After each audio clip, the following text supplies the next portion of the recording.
বাসায় যদি এত সুন্দর চিকেন দম বিরিয়ানি রান্না করা যায় তো বাইরে খাওয়ার প্রয়োজন নেই। তো আজকে আমি চিকেন দম বিরিয়ানি রান্না করব। তার জন্য চিকেনগুলো সব মশলা দিয়ে আমি এখানে খুব ভালোভাবে ম্যারিনেট করে নিয়েছি। এখন এগুলোকে আমি সুন্দরভাবে কষিয়ে নেব। আর মাংস যত কষাবেন ততই কিন্তু খেতে মজা। তো এখন আমি ঢাকনা দিয়ে কিছুক্ষণ ঢেকে এগুলোকে রান্না করে নেব। তো আমি এভাবে ঢাকনা উঠিয়ে আবার একটু ভালোভাবে নেড়ে চেড়ে দিচ্ছি যাতে মাংসগুলো খুব ভালোভাবে মশলার সঙ্গে মিশতে পারে। তারপর আমি আবারও কিছুক্ষণ ঢাকনা দিয়ে ঢেকে দেব।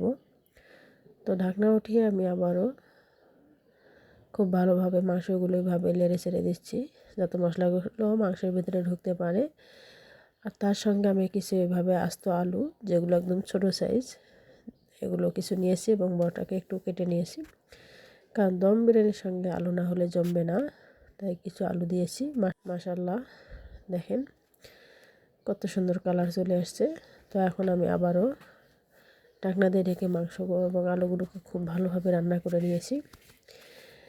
এভাবে খুব ভালোভাবে মাংসগুলো মশলার সাথে কষিয়ে রান্না করে নিতে হবে। তো এখন আমি একটু পরিমাণ মতো পানি দিয়ে দিলাম যাতে আলু আর মাংসগুলো খুব ভালোভাবে সিদ্ধ হয়। তো আমি আবারও একটু এভাবে নেড়ে ছেড়ে দিচ্ছি। এরপরে আমি ঢাকনা দিয়ে মাংসগুলোকে খুব ভালোভাবে রান্না করে নেব। তো মাশাআল্লাহ, এবার ঢাকনা উঠিয়ে মাংসগুলোকে আবারও ভালোভাবে নাড়িয়ে চাড়িয়ে দিচ্ছি, কারণ যতভাবে একটু হালকা হালকা নাড়াচাড়া দিলে দেখা যাচ্ছে যে মাংস আলু সব সুন্দরভাবে মশলাগুলো মিশে যেতে পারে। এই জন্য তো আমি ঢাকনা দিয়ে কিছুক্ষণ ঢেকে রেখে আবার উঠাই দিলাম। তো দেখতে পাচ্ছেন গাইস, ওদিকে মাংস হচ্ছে, এদিকে আমি চালটি সিদ্ধ বসিয়ে দিয়েছি। এখানে আমি পরিমাণ মতো তেল, কিছু তেজপাতা, এলাচ, জিরা আর অনেক ধরনের মশলা দিয়েছি। এগুলো দিয়ে আমি চালগুলোকে খুব ভালোভাবে ফুটিয়ে নেব। আর চালগুলোকে অবশ্যই 70% বয়েল করতে হবে। বেশি সিদ্ধ হয়ে গেলে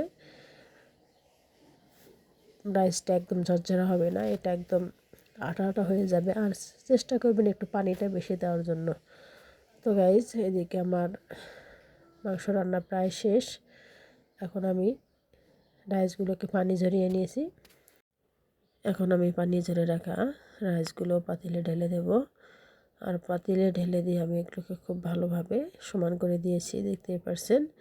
এরপর আমি কিছুক্ষণ ঢাকনা দিয়ে প্রায় 15-20 মিনিট আমি এটাকে দমে রেখে দেব। তো গাইস, মাশাআল্লাহ, দেখেন আমার রান্না শেষ। একদম স্টিম বের হয়েছে, যে দেখেন ধোয়া বের হচ্ছে আর ভিতর থেকে কিছু কালার উপরে চলে এসেছে, দেখেন।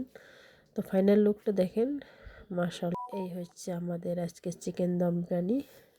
কেমন হয়েছে বন্ধুরা অবশ্যই কমেন্টস করে জানাবেন। ধন্যবাদ সবাইকে।